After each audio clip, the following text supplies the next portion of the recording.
मराठी मॅट्रिमोनीवर मिळतो सगळ्यात जास्त चॉईस।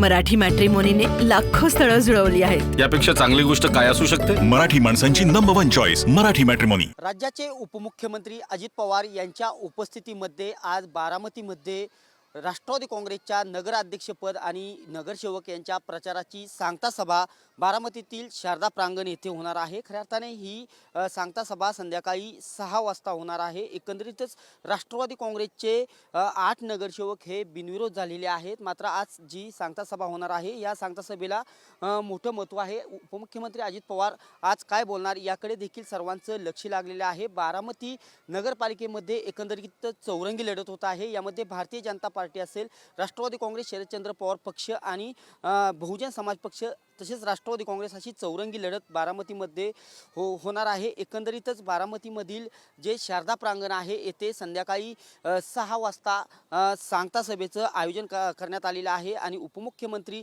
अजित पवार या सांगता सभेला संबोधित देखील करणार आहेत। बारामतीमध्ये खऱ्या अर्थाने 20 तारखेला मतदान प्रक्रिया पार पडत आहे आणि त्यानंतर खऱ्या अर्थाने संपूर्ण राज्यभरातील नगरपालिका असतील, नगरपंचायत असतील याचे निकाल 21 तारखेला लागणार आहेत। परंतु बारामतीमध्ये न्यायालयीन प्रक्रियेनंतर खऱ्या अर्थाने जी मतदान प्रक्रिया आहे ती 20 तारखेला पार पडत आहे आणि 21 तारखेला निकाल लागणार आहे। परंतु आज उपमुख्यमंत्री अजित पवार हे राष्ट्रवादी काँग्रेसचे नगराध्यक्षपदाचे उमेदवार असतील किंवा नगरसेवक असतील यासाठी सांगता सभा घेणार आहेत आणि यासाठी ते मार्गदर्शन देखील करणार आहेत आणि उपमुख्यमंत्री अजित पवार आज काय बोलणार याकडे देखील सर्वांचं लक्ष लागून राहिलेलं आहे। कॅमेरा पर्सन रोहितसह मी दीपक कापरे, TV9 मराठी, बारामती।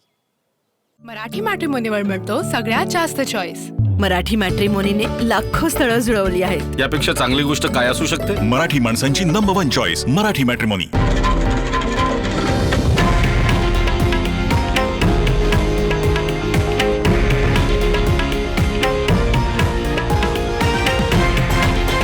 हे आहे देशातील नंबर 1 न्यूज नेटवर्क आणि आपण पाहत आहात TV9 मराठी, एकमेव।